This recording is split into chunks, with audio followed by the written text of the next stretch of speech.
that is happening at almost every time, you know? When you know that there's more than enough to stop you from going, but you still need to keep going.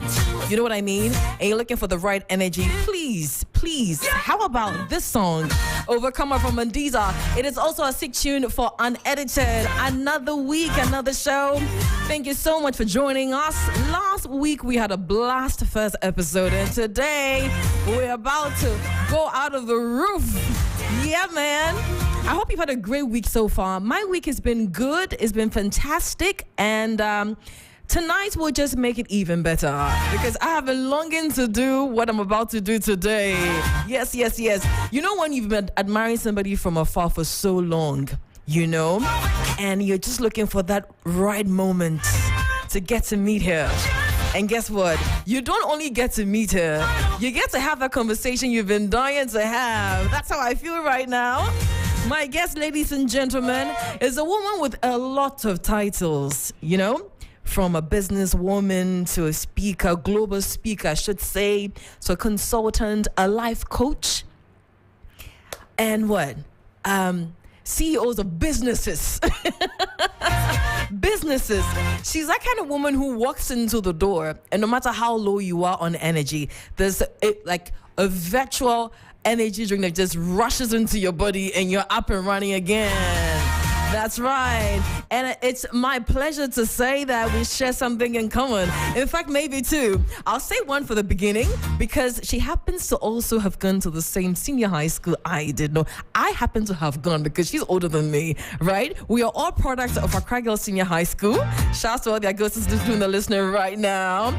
But enough talk, ladies and gentlemen. My guest for Unedited tonight, yes, is the ever beautiful, ever intelligent Dzigbordi, Kwaku-Dosoo. Did I get it right? You got it. I got it right.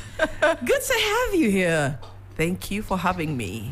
Let me first say, your pictures don't even do you justice. Oh my God. You are proper pretty. Aww. I'm not flattering you. It's true. I was telling my producer, I'm like, you know, she's quite pretty online, but in person, she's really pretty. Oh, thank you so much. I really appreciate it. So what's the magic, really? Is it because you have your beauty background, the spa business and all of that? It's just me. Just you. It's just the grace of God. That's what I say. I just say that I'm living in the grace of God every day. Or I'm living the grace of God. Absolutely, it's telling you. Let's start from a common point. Let's start from Accra Girls. Yes. What house were you in? I was in IE House, what you call IE House now. But when I was in Accra Girls, it was called New House. All right. So we were one of, you know, it was now starting. So it was the newest house. So you had Bachman, you have Gibson, which were then Green House, White House, and there was actually Pink House. Okay. So that was a new development. And, right. Some of us, I always say that some of us... Selected few. I don't know how we were selected, but we got to go there. Okay. And later became IE House. But of course, I mean, it was fresh, it was new. And the other houses used to always be envious. And when we had friends there, they would make us walk all the way, you know. And you guys didn't have we had a senior house mistress. I know anyone who was Agosa in the 80s or the 70s or the 80s, I mean, they would tell you that Miss Clotte, our senior house mistress, you have to walk past her house, you have to walk past the headmistress's house to get to White House and Green House, and anything can happen on that journey. Not to interrupt you, but your house mistress at the time ended up being my headmistress at my time. At my time. Oh, wow. So I know what you're talking about. So we went through something. But it was all I have to say was that there was something about New House. I mean, when we left or when we were just about leaving, it was called IE House, but it was the bourgeois, you know. Don't rub it in. No, don't rub it in. Because I know you know which house I was in. And not that Green House, which is Bachman House. Yeah. And it was a trouble house at that time. Well, it depends on what side of the coin you're on. And it was close to the wall. So there was something about that one too. But they were troublesome. Well, at the time I was there, not because I was there, but we were okay.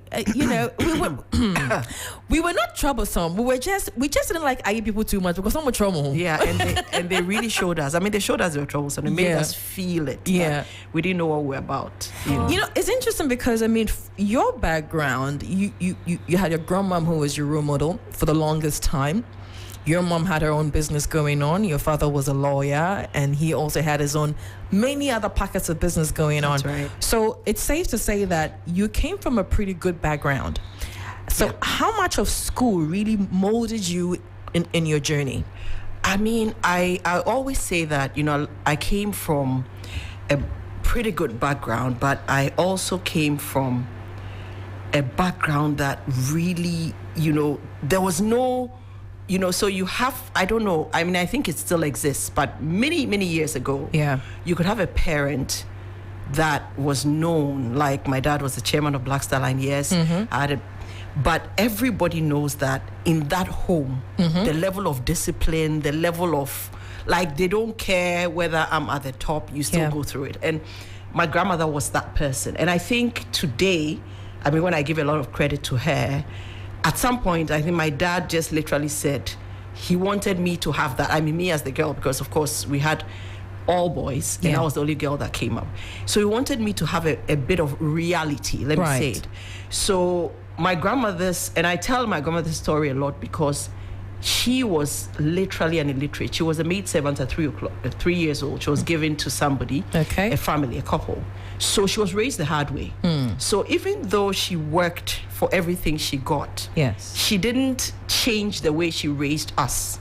And she raised a lot of children, my cousins and everyone. And she basically transferred that same level of discipline to us. While my mother was the one who was generous, fun, easygoing, my grandmother was the tough one. And then my dad was in the middle because he was caught between, should I be treated like the only girl or should I? So he just threw me into teaching me things about like life. So I started work very early. And I think it was both of them. It was a struggle. I started work like 12 years old. I mean, doing what? Selling Piccadilly biscuits. Right. Around Adabraka. Literally around Adabraka. So you know my story, right? And, a bit of it. And the people who live in Adabraka, I mean, even recently at my mother's funeral, people remembered me. And my grandmother was a Piccadilly distributor. And she was also a cloth distributor. At that time, it was textile. It was Ghana textile. And, so she would take them in bales. But Piccadilly was her big thing because it was food. Right. So food is a daily thing. So we go to the light fire service. It was just behind the Koli Lagoon. Right. And we'll go there at 4 a.m. because you have to go there. You need a chit. Yes. And then you would walk into their yard. Yes. And then they would pack it. And she would put it behind one of these cars, these Nissan cars. And I had to go with her to the street to actually go and pick it. So she didn't give me that time to say, oh, let me sleep and stuff. So this is vacation. So I went to Richard School, by the way. So whilst my friends were sleeping and chilling, my grandmother would take me to Piccadilly Biscuits. And then when we get there, she would say I should go and bring one of those cars. And even the drivers got to know me, very young. And then we'd go back into the yard.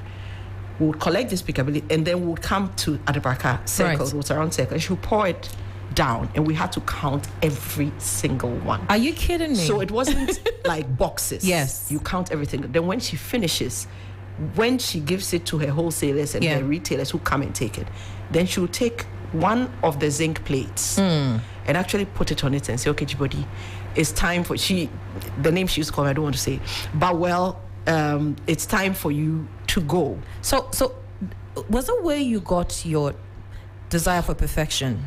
Because I mean, now if I'm just comparing that experience to what you're doing now, where you're helping business executives and young people to stay in line. Do you think that's where that began? Yes, detail.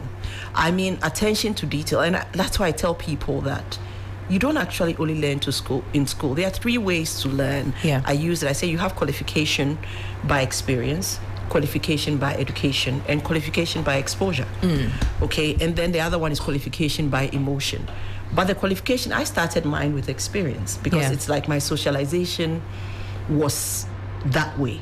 So I was that way inclined. But when I still didn't feel like, if you talk to anybody who was like my classmate at Rich Church, for example, I used to feel like I was a misfit my whole life. I used to...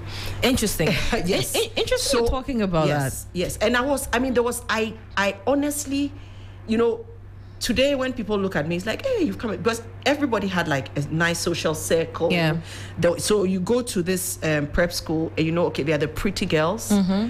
They are the ones in the middle average, and then you had people who had social circles, people who the teachers liked, some teachers liked, some people, but you were just in the mix. Yeah. You are just an average student. And that's why today I tell people that don't even count yourself out if you fall into that category, because you feel like you're in a sea of people and nobody's recognizing anything about you. Exactly. And that is where I was. Let's go back to when you were growing. I mean, as a young girl, you probably had dreams of how you presume your life was going to be.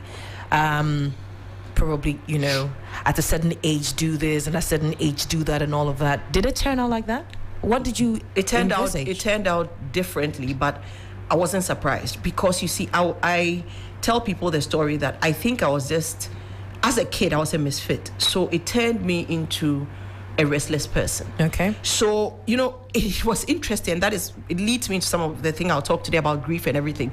It's easy for people to tell you that, everything's, what's your problem? Your dad works here. You have your grandmother, you have this. But everybody's telling you what you are, but inside what you are and what you're going through. And what they're saying and what you are feeling don't match. And that's exactly, so I had a dream that I never saw entrepreneurship, if that's what you're saying. Okay. I couldn't even figure out what I wanted to be. And that's why I tell people today, I didn't know specifically. You know how kids will say, I want to be a scientist, I want to be a doctor. And some people turn out, they affirm it and they manifest it.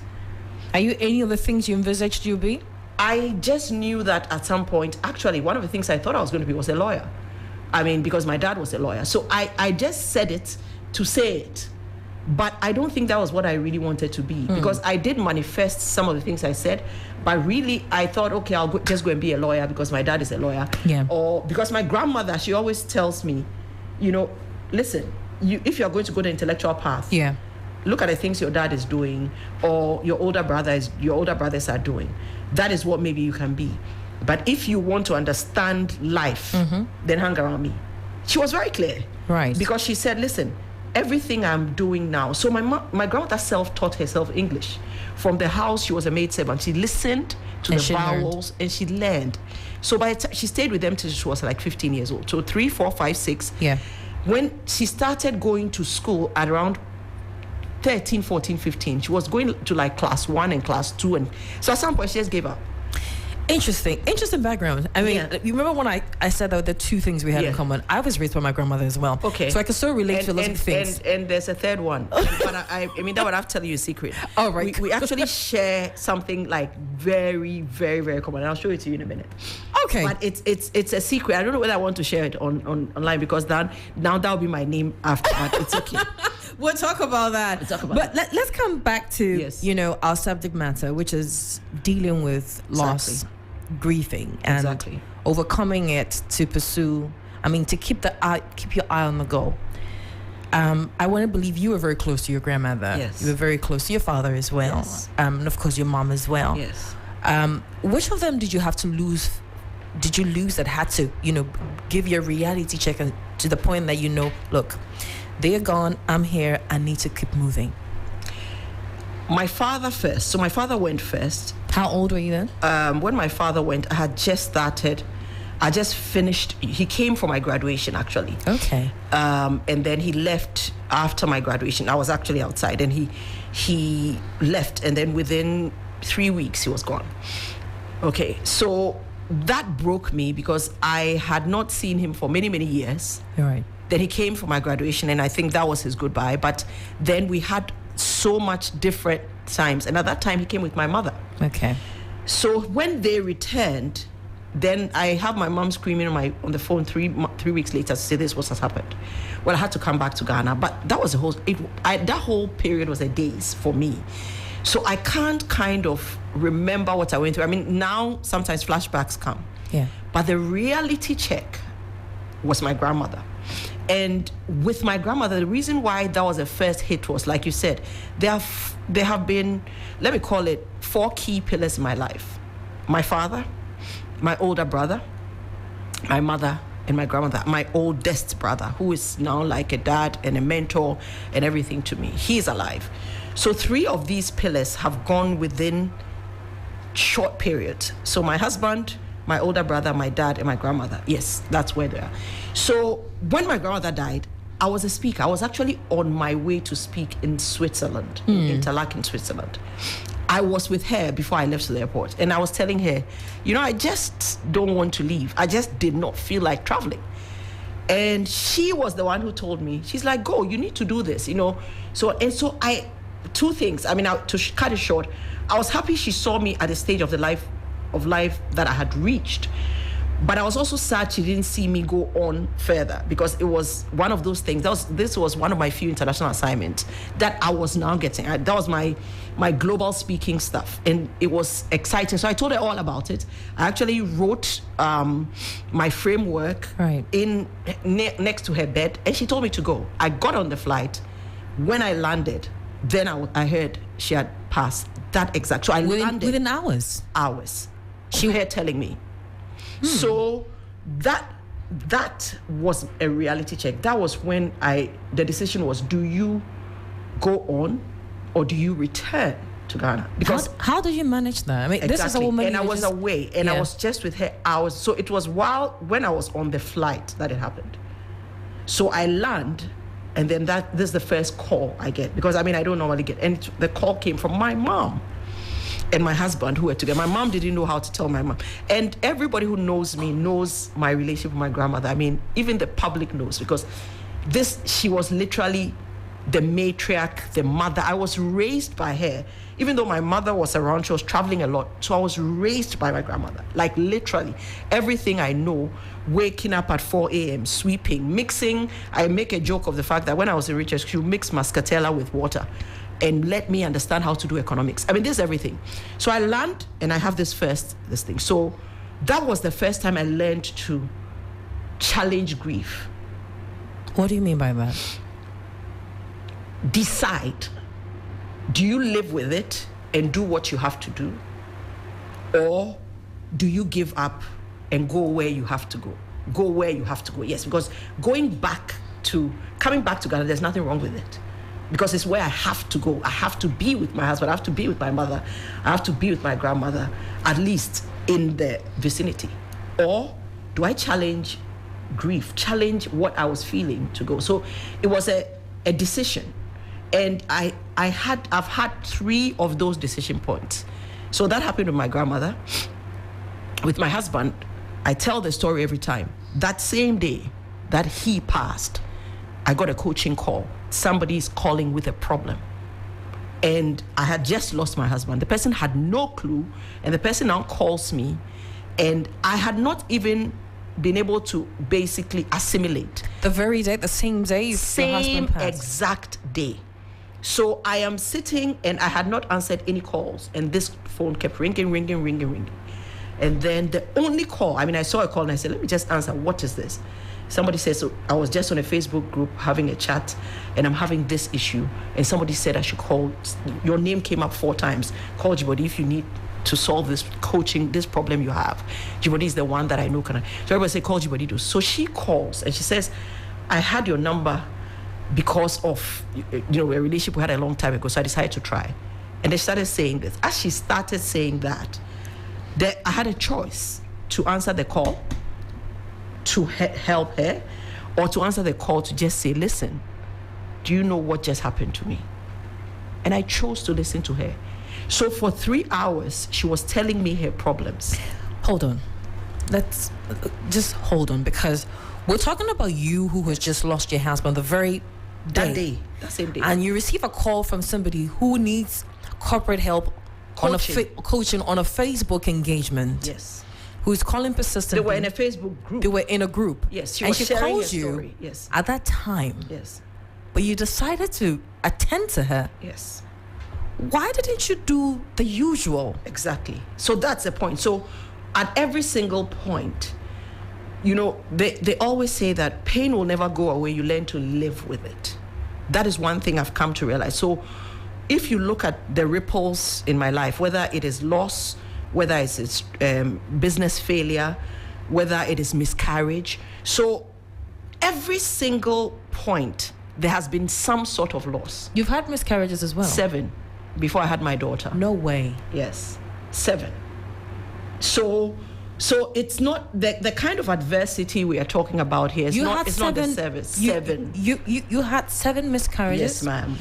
And then Before you had your daughter. And that when she was 10 years. Yes, she lost her father. You lost your husband and her father. Yes. That's What are you made of? I have like I keep using the point that, I just believe that I have a why, I have a purpose. And my purpose is to basically, now I know what my purpose is. My purpose is to make sure, is to basically impact others, whether it is with the word of God or whether it is with my life story. So if it's if it's ministry, I'm preaching the gospel. If it's life, I'm preaching the gospel of my life.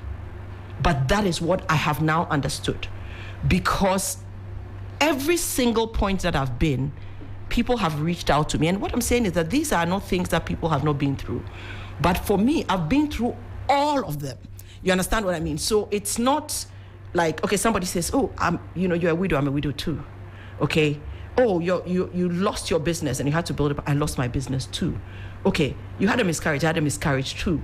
Oh, you have only one child and she lost her father. Yes, I had to deal with that too. So it's more like multiple.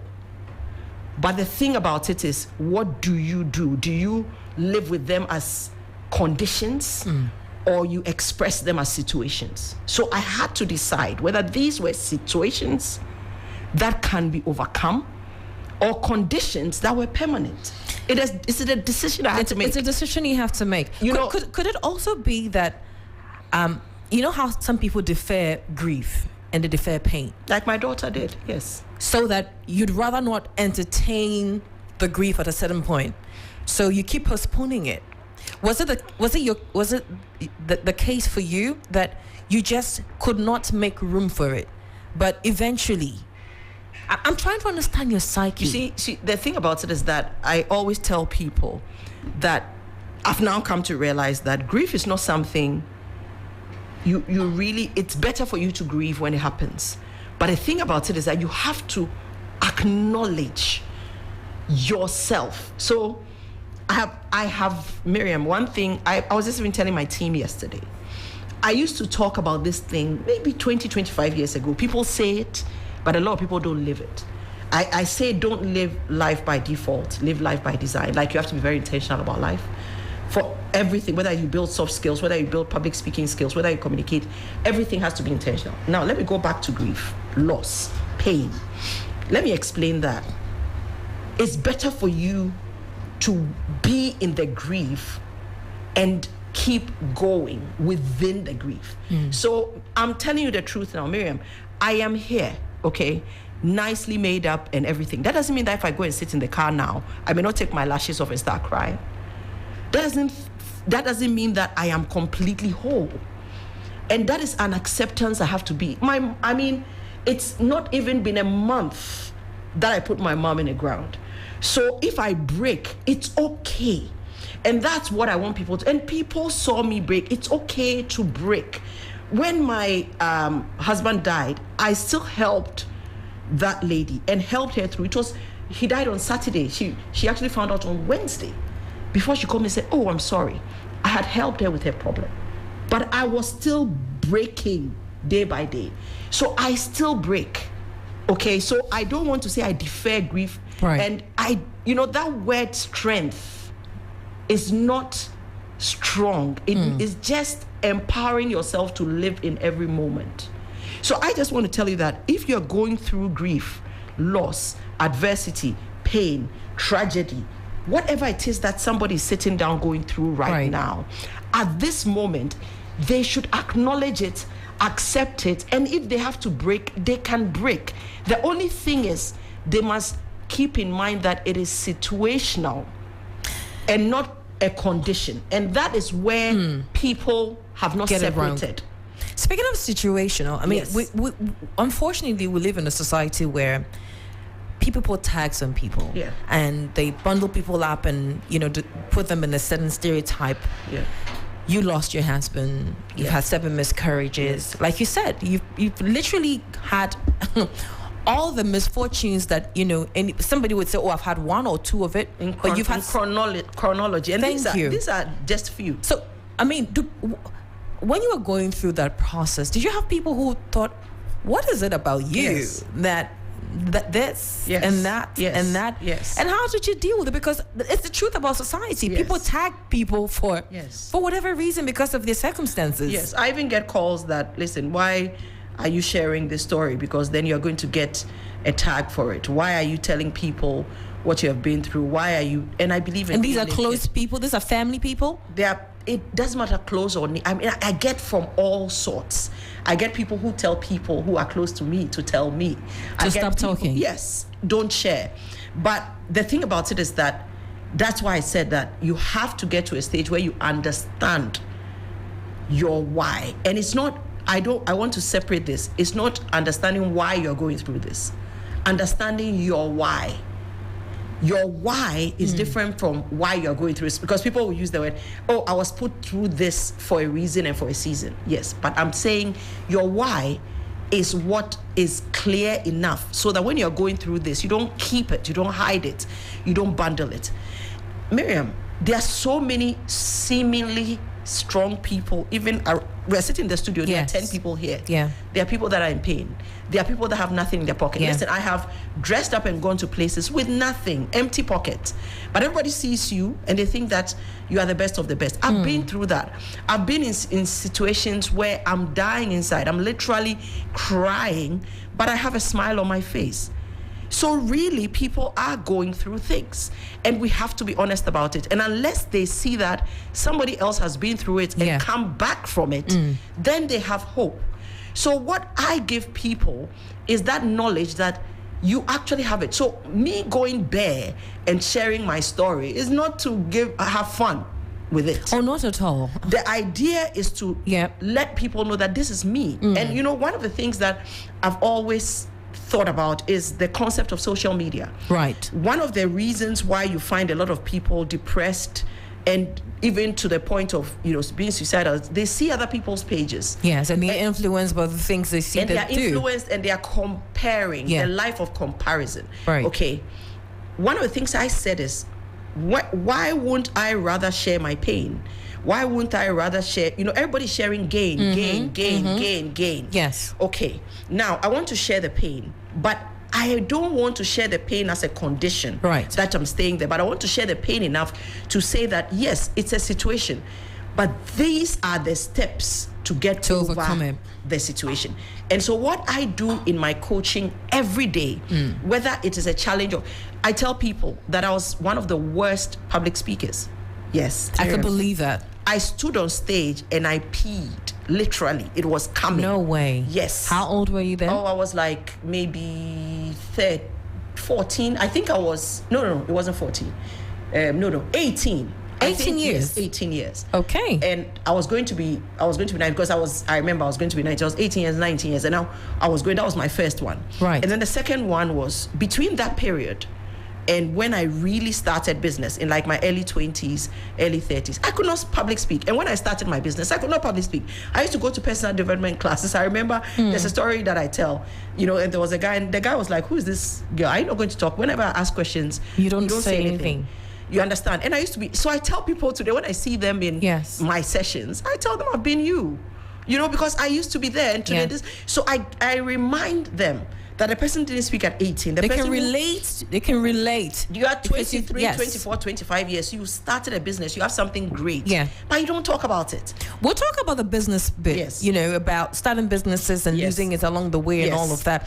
But let's talk also about your mother. Yes. What kind of relationship did you have with her? Oh my God. So my mother and I we've been through stages. So as a young child, as you know, I was raised by my grandmother. Yeah. So even though I knew my mother, she was more transient. She was busy. My dad was the chairman. They were traveling a lot. Okay. So my mom was there, like she was there as my mom. Okay. But I see her more as like, let me call it my friend. My mom is there. Hey, mom, how are you? Yeah. But not my mom. Do you understand? So my grandmother was that one who was raising you. Then the transition came. Mm-hmm. It came very late in life. I had finished at this thing, but when the transition came, right, that transition now became from. So I would go sometimes to my grandma after my dad died, and they're in the same house. And my mom has her space, and my grandma has her space. So I'll walk to my mom's space and say, "Hey, ma, go and talk to her. How are you doing?" Then I'll go to my grandma's, and that's where I stay. Yeah.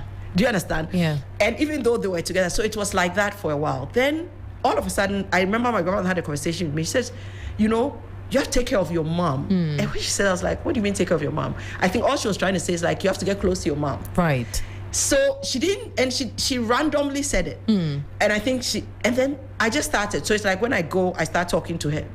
So later in life, though, and actually, I must say this, my mom, even at that time, I was easier to talk to about like things like boys, friends, than my grandma.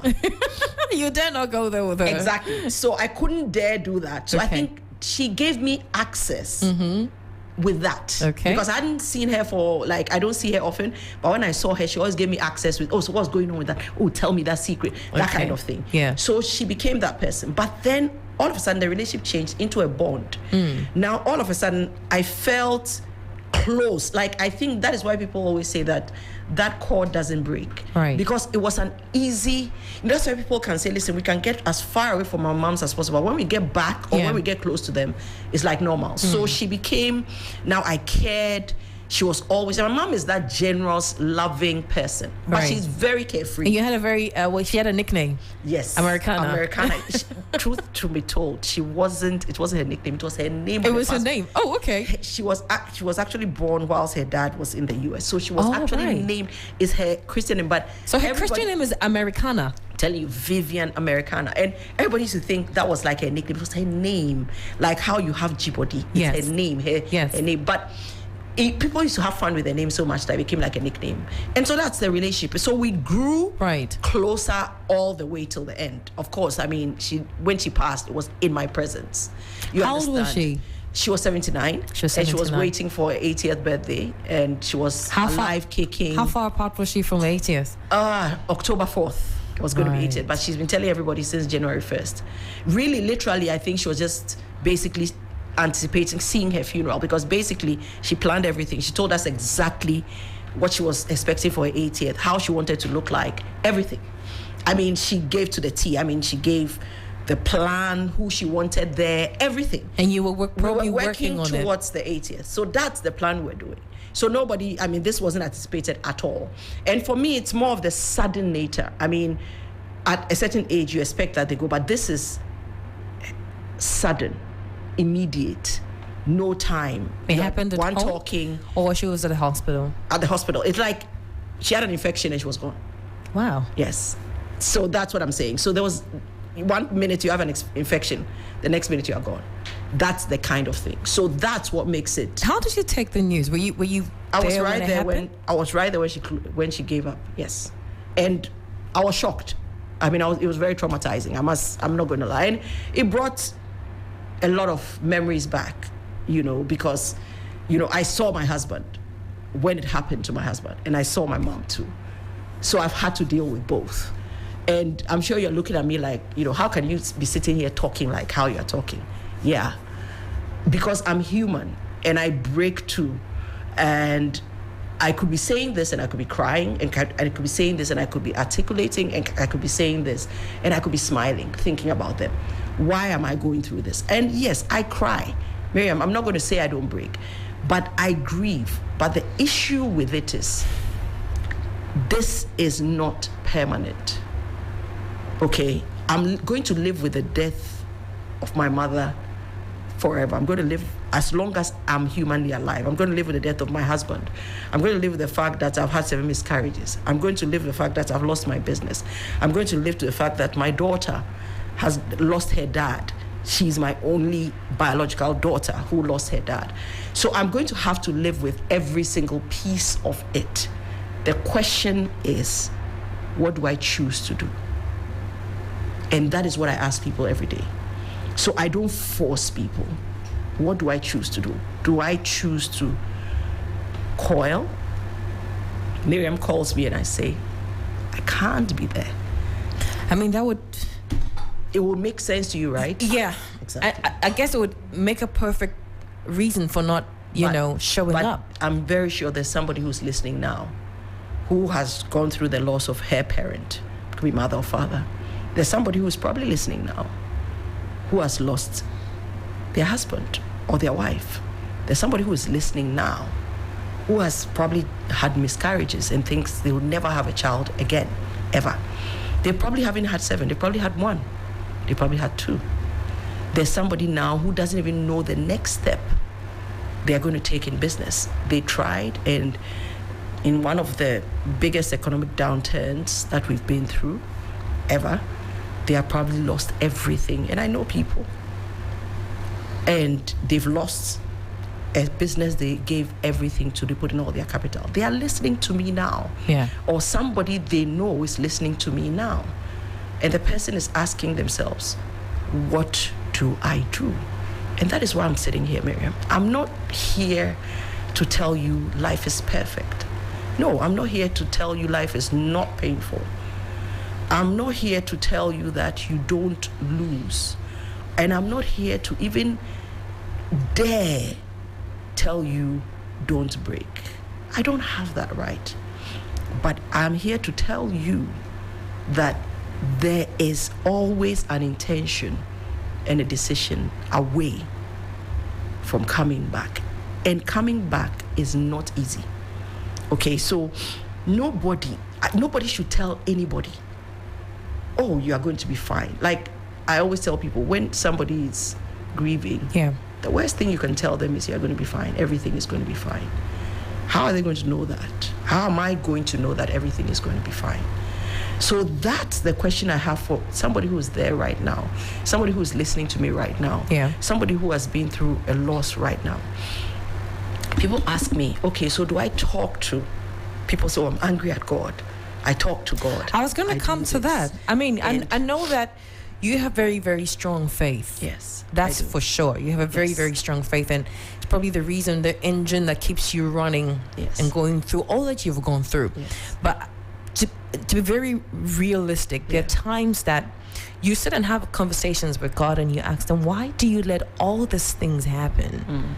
I'm sure you also get to that point sometimes where you think back at what you have gone through and you don't want to pray.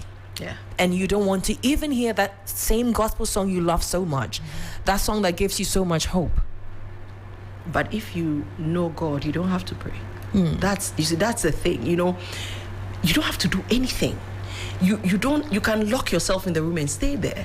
You can choose to be in the midst of people. Like what I tell people is, when you hit a place of pain, do what you want to do.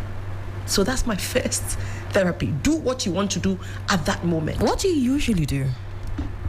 I don't run to prayer like people think that I do. Listen, I tell people the human being. I know God. God lives in me. Yes. Okay. And I know God enough to know that He is love. So I don't run to prayer and say, God, why? No, I don't do that. You don't question question Him for allowing all the tribulations to come your way? God is love. So He doesn't bring the tribulations your way. Life brings the tribulations your way. That's another thing. I'll take it by the time you realize I'm preaching the gospel. But what I'm trying to say is that I've come to understand over the years that God is love. And because God is love, He lives in you. But one of the things is that you are human and you live on earth. So when it happens, allow it. Allow yourself to mourn the process. Mourn the loss of your business. Don't sit down and say, what can I do next? Mourn first. Release the pain first. So mourn the loss of your business. Mourn the loss of your boyfriend. Mourn the divorce.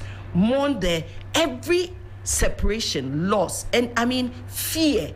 It is normal. So when people talk about fear. People are always fearing loss. That's the number one thing. Yes. They fear loss before anything else.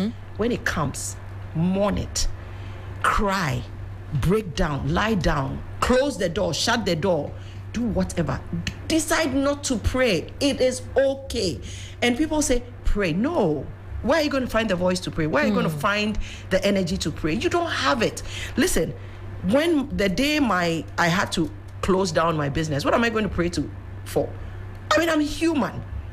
Okay, and I was now telling hundreds of staff that this is what our situation is, and then the next step is this and this and this. So I tell them, okay, go home, and then I go and say, oh God, no, I mourned it, and you have to mourn it. And this year, 2023 would have been what, 20 what years? Yes, how many years? 25th year. 25th year. And I'm still an entrepreneur. Yes. So you see, the thing about it is that I had to choose to make that a transition rather than a closure. So let's backtrack a little bit for the purpose of anyone People who's not sure. Yes. What are we talking about? Yes. So, Dzigbordi, you led or you pioneered Spar business. Yes. I mean, 1998. Exactly, with the lure. Yes. It was its thing. I mean, it was a place to be. Yes. And Alio was all over. Yes. But I have heard you talk about how it may look all glam and all of that, but it wasn't exactly what was happening. Exactly. And I mean, if anybody is in business today, an entrepreneur will be truthful to you. Okay, so the real thing about entrepreneurship is one of the biggest things I did was to be able to build a brand that superseded the concept. It took the concept to another level. Yes. Okay, so that brand, there was the brand Alio, and then there was the brand Dzigbordi. But behind the scenes, it was a business. So there's a brand in front and there's a business behind. Yes. And that's what people have to separate. That's why when I work with entrepreneurs today, I remind them, whilst you're building the brand, build the business too. Because the two B's go together. And when you leave the business, you may have the brand name, but the business will be dropping. Right. And that is exactly what happened. So in the background, we were struggling in different ways. Now, what was the issue? I was just expanding at a fast rate and not looking behind me. And there's nothing wrong with that as a business. You can scale. But the thing about it is that whilst you are going, you need to be making sure that your back is covered all the way. So the business, I don't, everybody says, oh, you can't take responsibility because this and this happened. No, I take full responsibility. It doesn't matter whether people stole, whether I lost, whether, it doesn't matter. It's my business. So I took that responsibility. That was the first. So I mourned. When I finished, I acknowledged what had happened. And then I looked in it and I picked up the pieces. But it was a conversation. And I must be honest, it was a conversation that someone had with me. And I went to see that person. And at that time, I didn't, and that's what I always say, you see the right person. You have to be in a safe space. That's what I tell people today. Because I think one of the things that makes people most depressed is that they share the information with the wrong people. With the wrong people. So that then leads them to say it to the wrong people. Everybody tags you. But I shared it in a safe space. And the person told me, says, you know what? You built Alio from scratch up. Nobody did. And you are Dzigbordi, you build Alio. And the same Dzigbordi is living and breathing. So why can't you bring it back up? Why can't you build it? Because it's the same thing. You put everything together. So I always tell business people that if the DNA of the business is in you, you can build the blocks back again. And that is, so I just went back and separated the lessons. Okay, so the lessons that are dead and the lessons that are living. So I took the living lessons and started again. That's all I did. So I took the lessons that worked. Yes. And settled. So if you look at where I am today, you call me many things. And it's true. People call me a multi-passionate. But really, you see, what people don't know is that my background is investment banking. Yes. I mean, that's actually, so people say, oh, wow, you're so intelligent. Okay, I already had that background. That training. So I'd worked in investment banking, I'd worked in financial services, I'd grown and developed and managed in that area already. So when I did that and I was doing the side hustle, I was just exerting myself. So I was an investment banker. So I have always been that. Yes. I am still that today. I still do consulting and deals. And people don't know that. I keep that quiet. Yeah. But I did that, and I had Alio.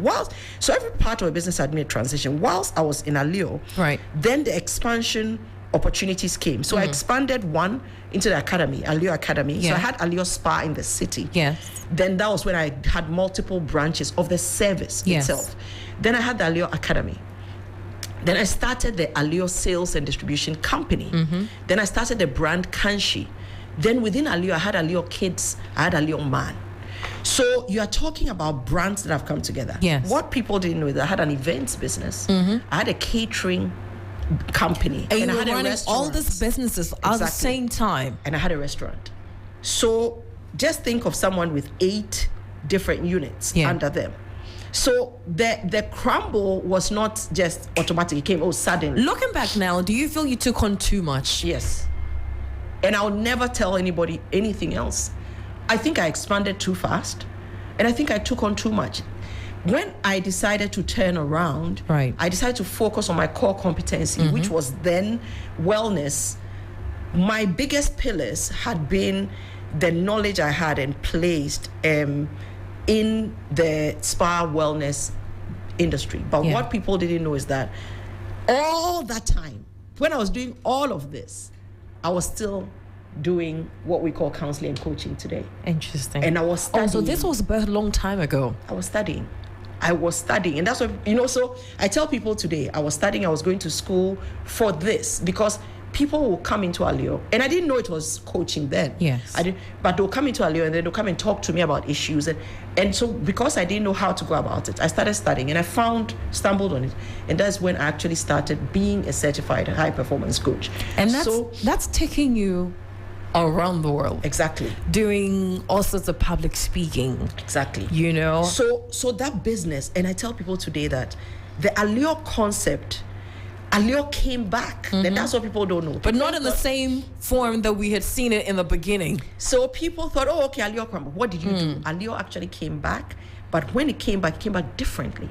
It came back even more revived, but it came back with me at the forefront. Yes. This time around. I've always been at the forefront, but it came back with Dzigbordi, and then those other businesses came out. So the transition has been from investment banking to wellness, to hospitality, to personal branding, to coaching, what I call CTF, coaching, training, facilitation. So that's the space, and then speaking. Okay. Interesting. And I know April and May will be a very exciting month for you. April, May, June, actually. April, May, June. Yes, there's so much happening. Right. So fill us in about what's happening in these 3 months. So May is exciting because May, I'm dealing with a subject and a topic which is similar to what we are talking about, relationships. Okay. We are talking about communicate to understand me better. Basically, the whole concept about, a lot of people have gotten this relationship thing, and they focus only on love relationship, but there's love, there's professional, and then how you manage your friendships. And this is one of them. When you're going through grief, who is your safe space? When you're going through loss, who is your safe space? When you know how to communicate with people better, you would get to know. Actually, I've been putting on my social media a series of videos that actually teach people how to communicate and have successful relationships. I've seen quite a number of them. Exactly. So that's one. And then from that, in June, we are doing Become a Better Speaker. So communication to understand you better is basically, and I'm bringing one of my close friends, Tarafela Durote from Nigeria, who is a resounding success, Tara Cosmetics, and she is she's put her relationship out in the public to teach how to marry well. So this is happening in June? Yeah, no, it's May 6th. In May 6th? Yes. Okay. And then I, PG Sebastian, who's a relationship expert. So it's bringing, can you imagine bringing 3 powerhouses to come and teach for a day? I've got 4 minutes left. Yes, so but this point of a conversation is very, very interesting. But it is the key thing that I have to say is, Miriam, if we're going to talk, we'll talk for a day. But I want to focus on something. I want to focus on the fact that you brought me here to basically explain that you can actually go through loss of all kinds. Yeah. So you can go through loss of all of that and not lose your life. That's what I want people to understand. So you can go through all kinds of loss and still choose life. And if there's anybody who is out there now and is listening, that is what I want them to know, because many times I had the option, okay, to not choose life. And that's why I want everybody who is out there who has a loved one to always check in on them and to make sure. And then when I always say that people talk about giving up, suicide, pain, they need help. It doesn't matter whether it's just simple thoughts or active thoughts, passive thought or active thought. They need help. But the key thing is about the choice you make. So if there's anybody out there right now who has any kind of loss, that's what I'm saying, marriage, divorce, right, pain, any kind of loss you are going through, or you've lost someone, I want to remind you that you have a choice. And that choice is first to choose to live.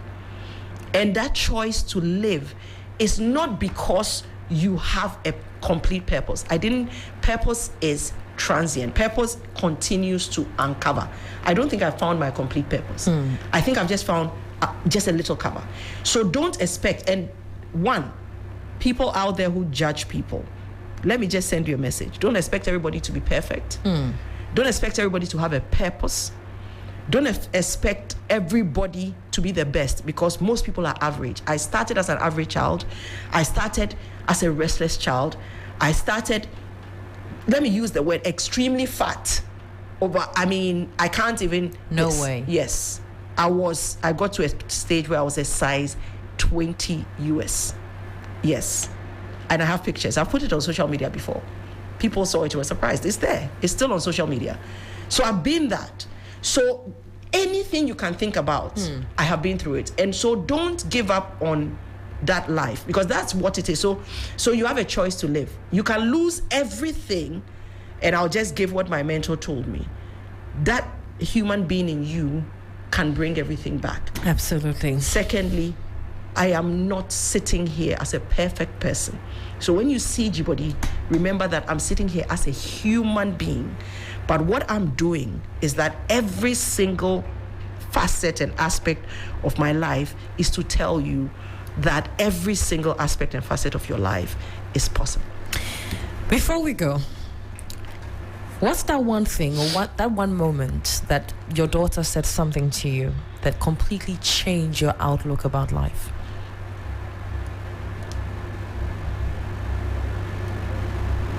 That's not my dad. That's not her dad. When she saw her dad the first time, basically she saw the difference between life and death. When you say saw her dad the first time, when she had to view his body, she looked at him and said, "Mom, that's not my dad." And I never understood it, because I saw her dad, but I saw her dad in a different state. We had to do it alone at the time. When the first time we viewed my husband's body, it was just myself and my daughter.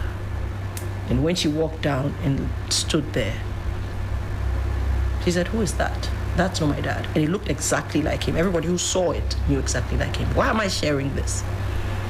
Because at the time, I realized that her concept of continuity, sorry, I have to.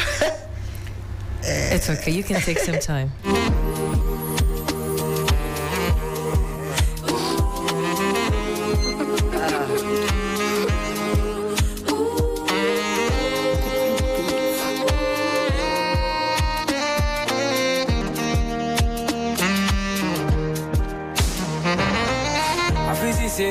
All right. Yeah.